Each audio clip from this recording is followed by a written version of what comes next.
Hello, welcome back to Leith Central, and time for another review, this time on Bachmann's 39004, the pair of Scotrail branded blue-grey Mark 1 coaches with fitted people from Bachmann. This double set coming in this combined box. Weathered example, pick these up. They can get the discounted prices now from a few retailers, and there are some quite good prices on them on eBay. So we'll get these out of the box and we'll take a look at how they stack up.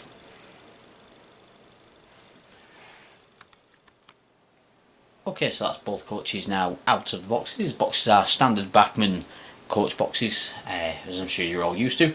And the first thing I'll cover is the small detailing pack that's included. Both coaches have the set of close couplers, and the brake has this nicely weathered end board with tail lamp, which I will fit to the coach for running on the layout. Well, the end of a rake anyway.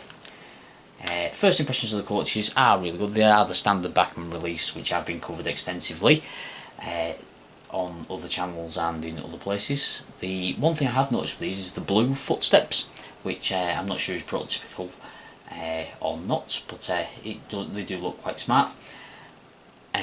What I'll do is I'll get the coaches put up on the layout now, and I'll give you a quick walk round of the pair of them.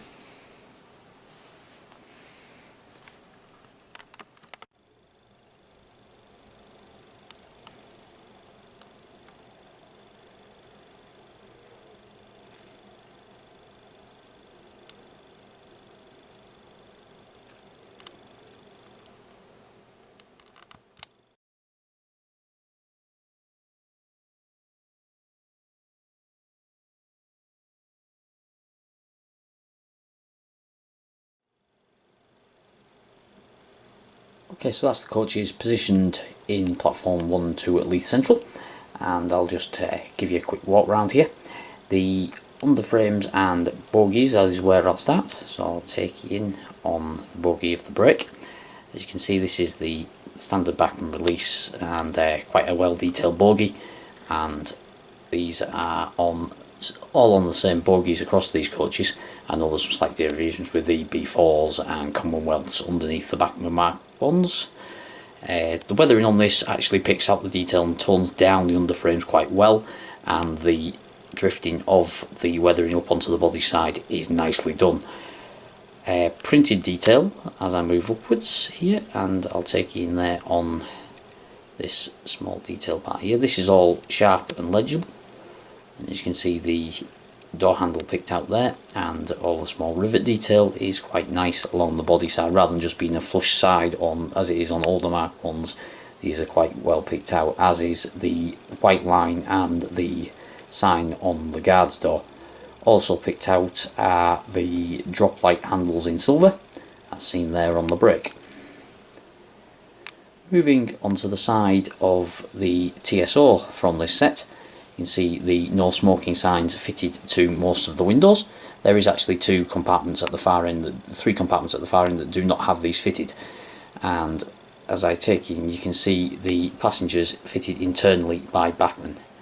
The one thing I'd say is, although having fitted passengers is a nice touch, is it does seem to be a limited amount of different passengers they've fitted. There's actually 4 people I've counted within this TSO reading a newspaper, and most of the ones on this side, the 5 I've counted, are all facing the same way. So a little bit more variation in the passengers would be nice from Bachmann, but the passengers is a nice touch, but maybe not worth the RRP extra that it's being paid for, and you may be able to fit better variation by fitting your own passengers. So although a nice idea from Bachmann, a little bit more variation in how the passengers are fitted and what passengers are fitted might improve it further. Moving around onto the end, the end door is weathered, and the weathering matches up round the corner onto the end, and the step detail, overhead warning flashes and separately fitted piping is all very nicely detailed, as is the buffers and everything. And these coaches are also fitted with the standard Bachmann NEM tension locks, with the close coupling design provided in the accessory pack just the standard Bachmann sort of U-shaped close coupling, and as mentioned there is a BR blanking plate supplied with the brake which you can fit to the end of your trains. That's nicely weathered to match the coaches as well, which is a nice touch. In all, I'd say with the increase in prices in models, these are now going for somewhere around the £60 mark as a pair. If you look in the right places, you've got to shop around to get a good deal on these coaches, but the actual RRP price of somewhere around £80 I think is a little much for what they actually are over the standard Bachmann coach.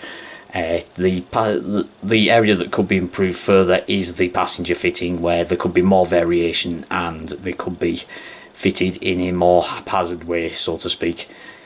The overall printing and finish of the coaches is to Bachmann's usual standard, but as I say, that one thing that does let it down is the way that the passengers are fitted.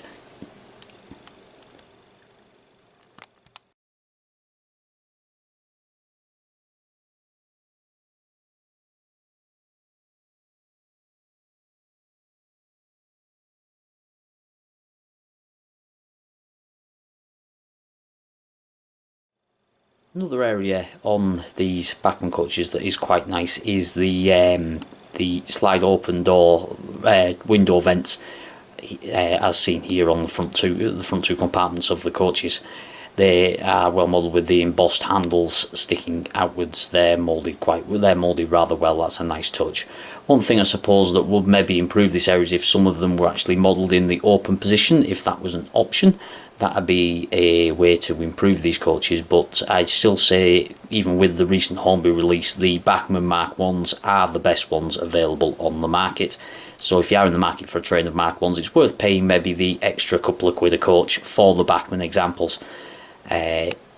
Although a rake, I haven't compared a rake of the Hornby ones and the Bachmann ones combined, so you might be able to get more variation in your trains by coupling them together, but I'm not so sure on how ride heights and the like compare, as well as the way the colour matching may sit between the two, although the intercity matching on Hornby models and Bachmann models is a lot closer than what we've seen from the likes of Oxford Diecast, where there's been a lot of coverage on the Scotrail and Intercity livery differences. So in all, these two coaches will make a nice addition to the fleet. The aim is to add the C-Link examples as well to make a 5-coach rake to run on Leith Central, which will form a Leith Central to Stranraer through service, providing a link between cruise ships leaving from Leith Harbour and the ferries to Ireland from Stranraer. So that's the intended use for these coaches. They also may make an appearance in the West Highland Additional that are planned to run, so plenty of pairing with 37/4s and making up into a nice 5-coach rake. So we'll hopefully get that rake expanded as time goes on with Leith Central, but for now I'll leave you with a couple of stills of these coaches and some links to other videos on the channel. I hope you've enjoyed the new disused railway features, the first one being the Innocent Railway in Edinburgh. So go and check that out, and as I mentioned on the last update, I will be at Model Rail Scotland with the Model Railway Club, so come along and say hi there on the Saturday. Remember to like, share and subscribe, and I'll see you with another update around the end of February featuring that visit to Model Rail Scotland. Thanks for tuning in, and I'll see you in the next one. Cheers.